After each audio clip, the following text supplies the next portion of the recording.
पृथ्वी का centre point है ये, इसलिए इसको नाभि गया कहा गया।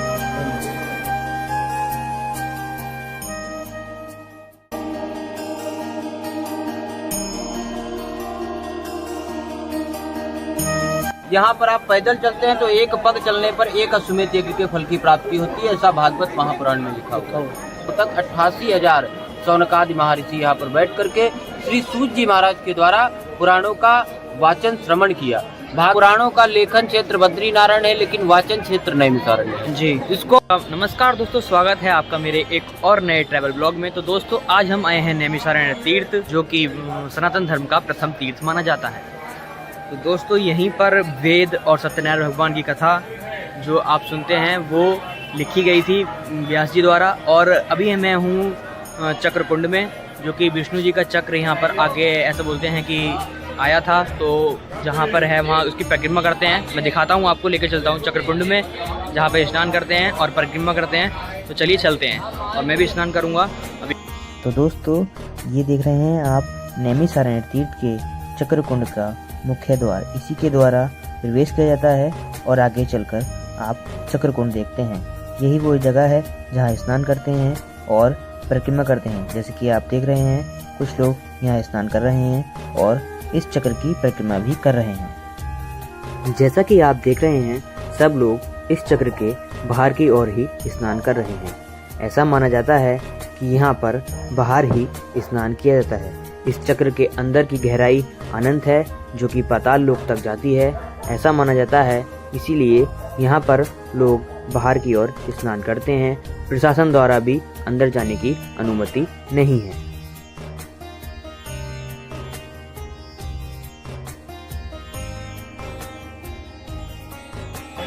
तो दोस्तों अभी जा रहे हैं हम चक्रकुंड में, चलते हैं अंदर।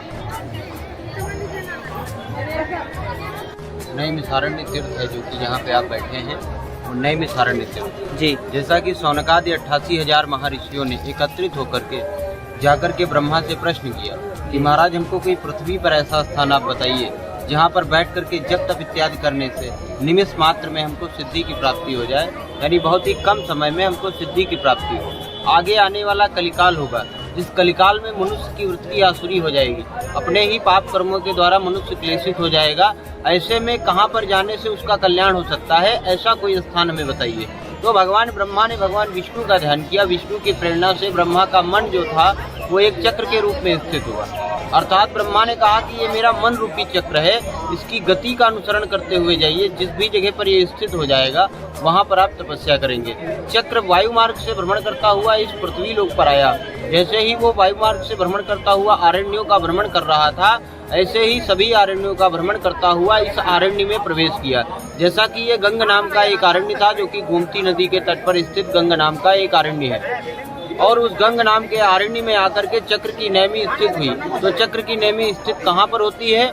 एक यज्ञ कुंड में जी, जो कि यहाँ पर आज गोलाकार कुंड आप देख रहे हैं जी। इससे पहले यहाँ पर एक छोटा सा अष्टकोण यज्ञ कुंड था, जिसमें नित्य प्रतिदिन हवन होने की वजह से उसमें सारी शक्ति व्याप्त रहती थी और वो धुएं के साथ में जाकर के आकाश में लिप्त हो जाती थी। जिस प्रकार से चक्र वायु मार्ग से भ्रमण करता हुआ जा रहा था और उस धुएं का और चक्र की नेमी का टकराव होने से, जैसा कि संस्कृत में धुएं को धुनी बोलते हैं, धुनी का और नेमी का टकराव होने से निमिष मात्र में चक्र की शक्ति को उसने अपनी तरफ क्षीण कर लिया। क्षीण करने से नैमी क्षीणते आरण्यम बराबर नैमिषारण्य, ऋषियों ने इसका नाम नैमिषारण्य रखा। और यहीं पर माँ ललिता का प्रगट्य किया गया, जिन्होंने इस चक्र की नेमी को रोका, क्योंकि चक्र जो था वो पाताल का भेदन करता हुआ पृथ्वी के नीचे तलों को तोड़ता हुआ जा रहा था। इसलिए ऋषियों ने यहाँ पर महाशक्ति का आह्वान किया। उन्होंने प्रकट होकर के इस चक्र की शक्ति को स्थिर किया और ऋषियों ने यहाँ पर बैठ करके 1000 वर्षों तक पुराणों का वाचन श्रवण किया। जो कि आप सत्यनारायण की कथा सुनते हैं, उसका जन्म स्थान नैमिषारण्य है और पुराणों का लेखन क्षेत्र बद्री नारायण है, लेकिन वाचन क्षेत्र नैमिषारण्य है जी। इसको ऋषियों ने बैठ करके सूत महर्षि के द्वारा शौनकादि 88,000 महर्षियों ने 1000 वर्षों तक चलने वाला सत्र जो कि यहाँ पर श्रवण किया, जिसका आपके श्रीमद् भागवत के प्रथम स्कंद का श्लोक आता है, नैमिषे अनिमिषे क्षेत्रे ऋषिया शौनकादया सत्रम स्वर्गाय लोकाय सहस्त्र सम्मास्तम। सहस्त्र संस्कृत में 1000 वर्षों को बोलते हैं। 1000 वर्षों तक 88,000 शौनकादि महर्षि यहाँ पर बैठ करके श्री सूत जी महाराज के द्वारा पुराणों का वाचन श्रवण किया। भागवत महापुराण का विस्तार नैमिषारण्य से हुआ। सत्यनारायण की कथा का जन्म यहाँ से हुआ और नैमिषारण्य जो है वो सनातन धर्म का सबसे पहला तीर्थ भी है। इस प्रकार से ये नैमिषारण्य है, इसका केंद्र बिंदु ये चक्र तीर्थ। ये परिक्रमा करते हैं इसमें चक्र में, इसका क्या महत्व है? क्योंकि परिक्रमा का कोई महत्व नहीं है जी, क्योंकि स्नान करने का महत्व है। अच्छा जैसे लोग समझते हैं कि तीर्थ में, बहुत से लोग ये भी बताते हैं तीर्थ में स्नान नहीं किया जाता है जी, या नहीं होता है, तो किस प्रकार से इसमें स्नान करने का विधान है। हमारे ब्रह्म पुराण में एक श्लोक निकलता है, नैमिषे चक्र तीर्थे श्री स्नात्वा वर्तमा सर्वव्याध विमुक्तो ब्रह्मलोकोयमैते। अर्थात शौनकादि ऋषियों ने ब्रह्मा से प्रश्न किया जब चक्र यहाँ पर स्थित हुआ। उन्होंने कहा महाराज आगे कलिकाल होगा, कलिकाल में मनुष्य स्वार्थी होंगे, कोई भी कार्य अगर करेंगे तो स्वार्थ के वश में करेंगे, तो पूछ सकते हैं कि हमको यहाँ आने का, स्नान करने का, पूजन करने का क्या पुण्य प्राप्त हुआ। तो ब्रह्मा ने एक श्लोक बोला था जो मैंने आपको बताया, नैमिषे चक्र तीर्थे स्वी स्नात्वा वर्तमा सर्वव्याध विमुक्तो ब्रह्मलोकोयमैते। अर्थात कोई भी मनुष्य आकर के सर्वप्रथम इसकी वंदना करेगा, ये ऐसा ब्रह्मा ने कहा, सर्वप्रथम इसकी वंदना करेगा, इसके बारे में जानेगा, उसके पश्चात इसमें जाकर के साधारण प्रक्रिया से स्नान करके बाहर आ जाएगा, तो उस मनुष्य के शरीर के सारे द्वैताप शांत होने पर उसको ब्रह्मलोक की प्राप्ति होगी। ऐसा ब्रह्मा ने ऋषियों से कहा, तो ऋषियों को प्रसन्नता हुई। दूसरा है, यहाँ पर आप पैदल चलते हैं तो एक पग चलने पर एक अश्वमेध यज्ञ के फल की प्राप्ति होती है, ऐसा भागवत महापुराण में लिखा हुआ है। और कुरुक्षेत्र में आप जाइए, सूर्य ग्रहण पर रहे हो, स्नान दान रात्रि विश्राम करने से जिस महापुण्य की आपको प्राप्ति होती है, इसके दर्शन कर लेने मात्र से उस महापुण्य की प्राप्ति हो जाती है। इसलिए स्कंद पुराण में लिखा हुआ है, कुरुक्षेत्रे सियत पुण्यम राहु गृहीत दिवाकरे तत्फलम नवते चैव नैमिषे च दर्शन। सिर्फ दर्शन कर लेने मात्र से। पद्म पुराण में श्लोक निकलता है, चक्र तीर्थम महत्पुण्यम सर्व पाप प्रणाशनम वर्तते मध्य भागे तु पृथिव्याम सर्वनाशम। अब ये वर्तते मध्य भागे तु और चक्र तीर्थम महत्पुण्यम, चक्र तीर्थ कैसा है? महान पुण्यों का देने वाला है, सर्व पाप प्रणाशनम, सभी पापों को नष्ट करने वाला है। और वर्तते मध्य भागे तु, इसे आर्यावर्त में ये पृथ्वी का मध्य भाग है, पृथ्वी का सेंटर पॉइंट है ये, इसलिए इसको नाभि गया कहा गया। स्नान 3 प्रकार के होते हैं। सबसे पहला स्नान होता है देव स्नान, वो कोई जानता नहीं। दूसरा हो गया ऋषि स्नान, वो भी जानता नहीं। अब हो क्या रहा है कलिकाल में? राक्षस स्नान। राक्षस स्नान तो है ही है, ये तैरे रहो, फांदे रहो, कूदे रहो, ये कोई स्नान है?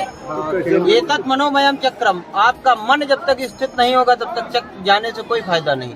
ब्रह्मा का मन एकदम से चक्र के रूप में प्रकट हो गया, ये समझिए। तीर्थ है, तीर्थ में जाने वाले तो हजारों लोग, मैंने अभी बताया भागवत महापुराण में लिखा हुआ है, एक पग चलने पर एक अश्वमेध यज्ञ के फल की।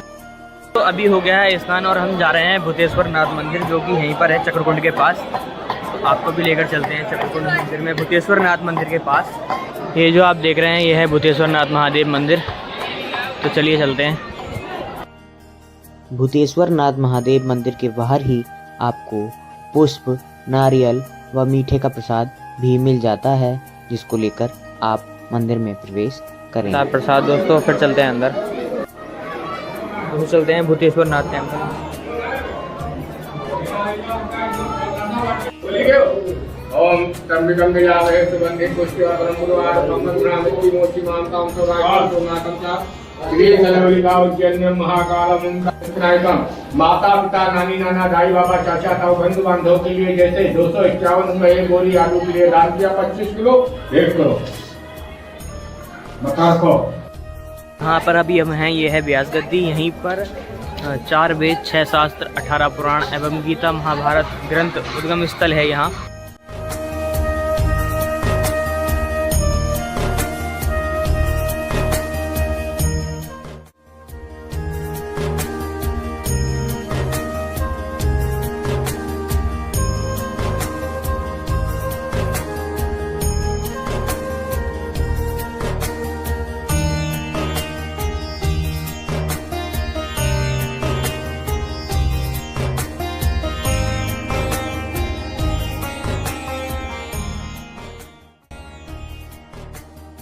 तो दोस्तों ये वही स्थान है जहाँ पर व्यास जी द्वारा 4 वेद 6 शास्त्र 18 पुराण एवं गीता महाभारत ग्रंथ का रचना की गई थी। यहीं पे खड़े हैं हम अभी और कराए हैं दर्शन, क्योंकि अंदर फोटो खींचना मना है, इसलिए मैं बाहर से बता रहा हूँ सब कुछ।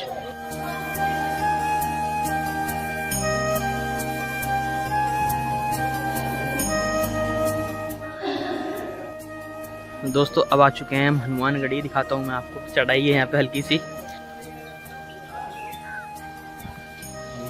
पांडव किला।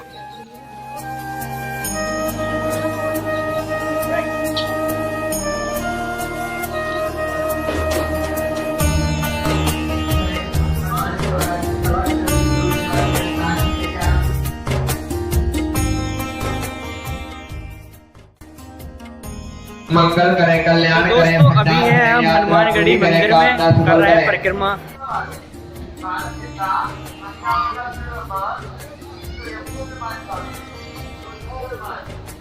अपनी माता की दर्शन से फिर हनुमान का दर्शन करें।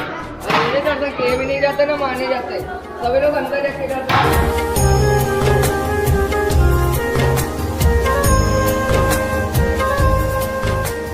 दोस्तों अभी किए हमने 5 पांडव मंदिर के दर्शन। अब जा रहे हैं खाटू श्याम मंदिर, दिखाता हूँ कितना बड़ा है और कितना अच्छा लग रहा है यहाँ पे। यह है खाटू श्याम मंदिर। जय श्री श्याम, जय जय श्री श्याम।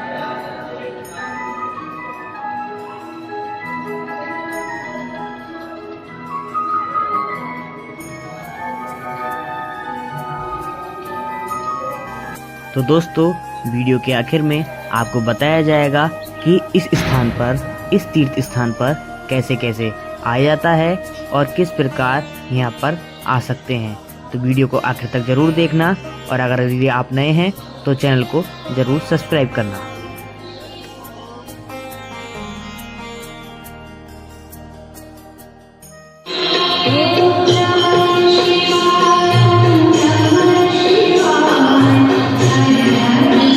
तो दोस्तों अभी आ चुके हैं ललिता देवी मंदिर। अब चलते हैं अंदर और करते हैं दर्शन, चढ़ाते हैं प्रसाद।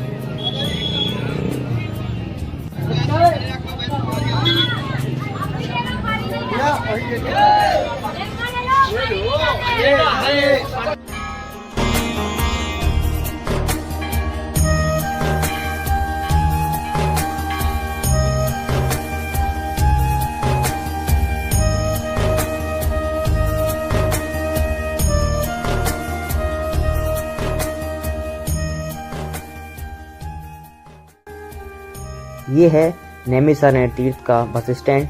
यहाँ आने के लिए आपको सीतापुर से बस मिल जाती है। सीतापुर से यहाँ 40 किलोमीटर का सफ़र होता है। उसके बाद आप यहाँ से टेम्पो ले सकते हैं जिसका किराया 100 रुपये प्रति सवारी होता है। हो गया, हाँ। ललिता देवी हो गया, हाँ। व्यास गद्दी हो गया, ठीक है। गद्दी हो गया, ठीक। हनुमानगढ़ी हो गया, पांडव किला है, ठीक है। श्री शक्ति धाम है, ओके। बालाजी है। बस अड्डे से जाते हैं यहाँ से। दोस्तों वापस आ गए नैमिषारण्य के बस स्टैंड पर और यात्रा हुई है पूरी हमारी। अब चलते हैं वापस घर की ओर। तो इस ब्लॉग को करते हैं यहीं खत्म। जय माता दी।